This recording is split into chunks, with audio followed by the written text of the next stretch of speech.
configurations will be discussed within the next segment of this program. This concludes the chapter on taxi procedures.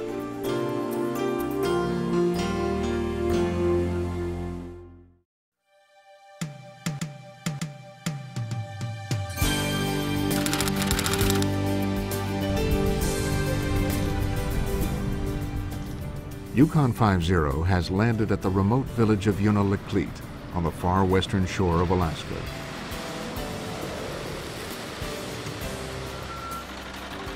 The cargo being delivered is part of a thin lifeline to this village. During this brief stop, the crew will unload essential cargo and supplies.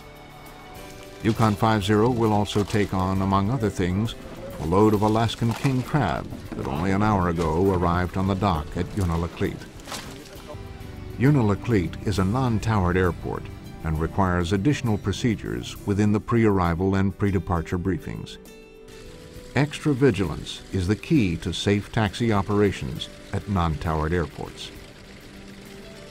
Some of these airports have part-time towers. In these situations, an attempt should be made to contact the tower to verify whether or not it is in operation. The Automated Surface Observation System, or the Automated Weather Observing System, should be monitored for additional information prior to taxiing or landing at a non-towered airport. Many pre-departure and pre-arrival procedures at non-towered airports are similar to that of towered airports. During pre-arrival and pre-departure, discuss familiarity with the airport.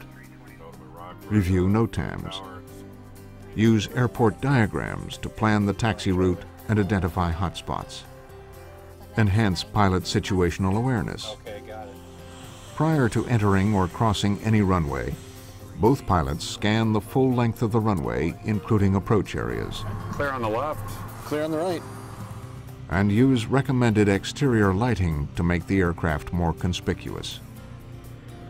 In a non-towered environment, pilots should monitor appropriate approach control frequencies, listen for inbound IFR traffic, and become familiar with the local traffic pattern. There are many additional sources that can be utilized, such as FSS, CTAF, and Unicom. During taxi operations at a non-towered airport, all ground movement should be announced on CTAF or Unicom.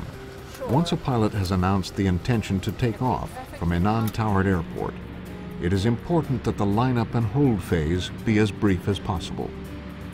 Pilots should also state the name of the airport at the beginning and end of each radio transmission.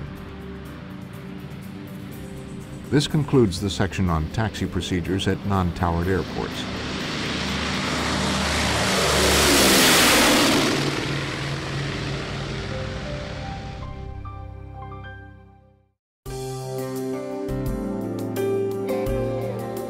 United 852 has completed its 10-hour journey across the Pacific and is now on final approach to San Francisco International Airport.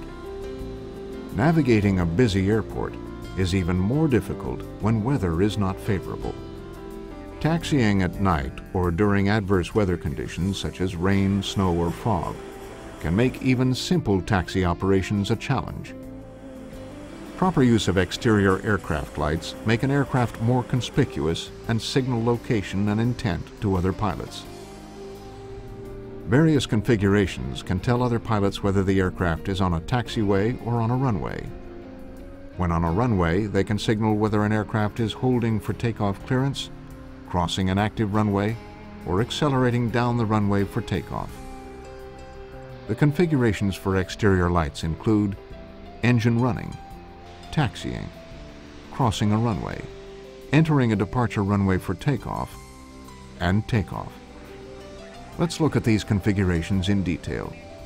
Whenever the engines are running, it is important that the rotating beacon is illuminated. This beacon should be illuminated before engines are started. Prior to taxiing, the navigation lights should be illuminated. Before any aircraft movement, the taxi lights should be added to this configuration. When crossing any runway, all exterior lights should be illuminated. This includes the rotating beacon, navigation, strobe, taxi, and landing lights. When entering a departure runway, the rotating beacon, navigation, taxi, and strobe lights must be illuminated. Once a flight crew receives clearance for takeoff, the landing lights should be added to this configuration. During night operations, when taxiing into position on a runway, pilots should consider lining up about 1 meter off the center line to make it easier for other pilots to distinguish the aircraft lights from the in-pavement runway lights. Following these simple lighting procedures makes each aircraft more conspicuous, and pilots will have an easier time maintaining their situational awareness on the ground.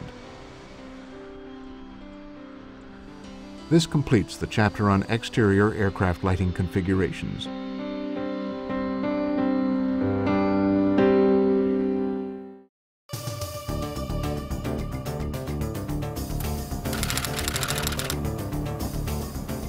November 384 Charlie Foxtrot has also arrived at San Francisco International Airport. The pilot must now navigate a myriad of signs and runway markings while taxiing to the hangar.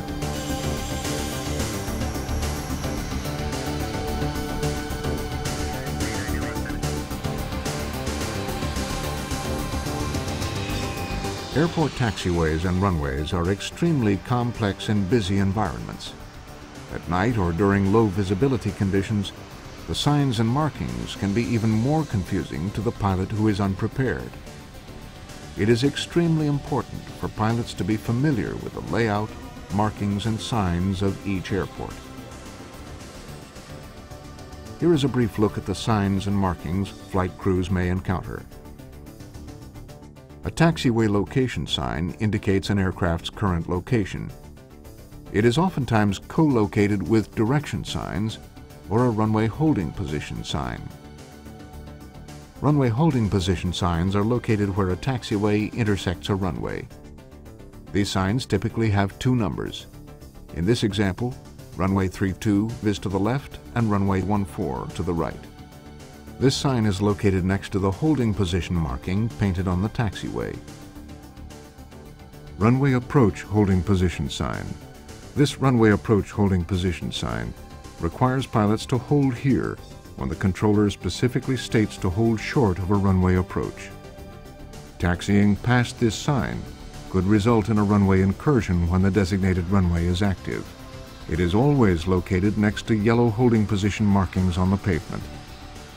ILS critical area holding position sign. When the ILS critical area is being protected, the pilot should stop so no part of the aircraft extends beyond the holding position marking. When approaching the holding position marking, a pilot should not cross the marking without ATC clearance. Controllers will issue instructions to hold short of the ILS critical area when weather conditions require the area to be protected. ILS critical area boundary sign. This sign is located on the runway side of the ILS critical area holding position sign and is next to the ILS holding position markings. It is seen by pilots leaving ILS critical areas. A no entry sign indicates an area prohibited to aircraft.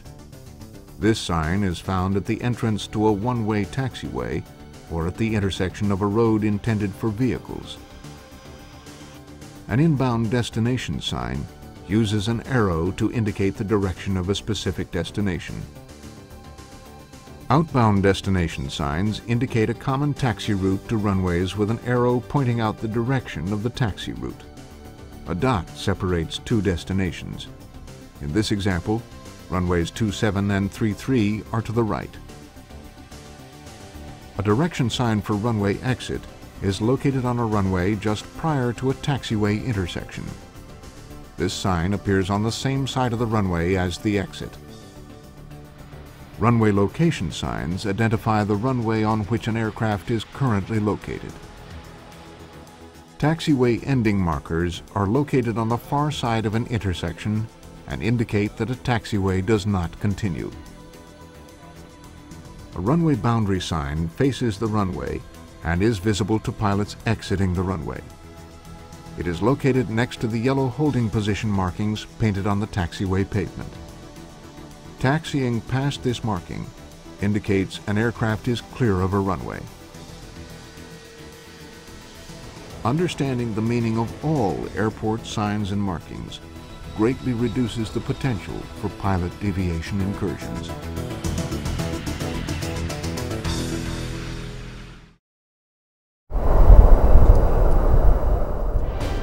United Flight 852, Yukon 50, and November 384 Charlie Foxtrot have each arrived safely at their destinations without incident. Yet over 300 times a year, aircraft are involved in dangerous and sometimes deadly runway incursions. Through better communication, planning, and flight deck procedures developed by the FAA, the number of these dangerous incursions can be dramatically reduced. Reducing risk on the runway is a shared responsibility. Through better crew resource management, communication, planning, and flight deck procedures, we can reduce the frequency of runway incursions at airports around the world. For more information, I encourage you to visit the FAA website at www.faa.gov/runway safety. You can also review the supplemental material found in the bonus section of this DVD. I wish you blue skies and safe landings.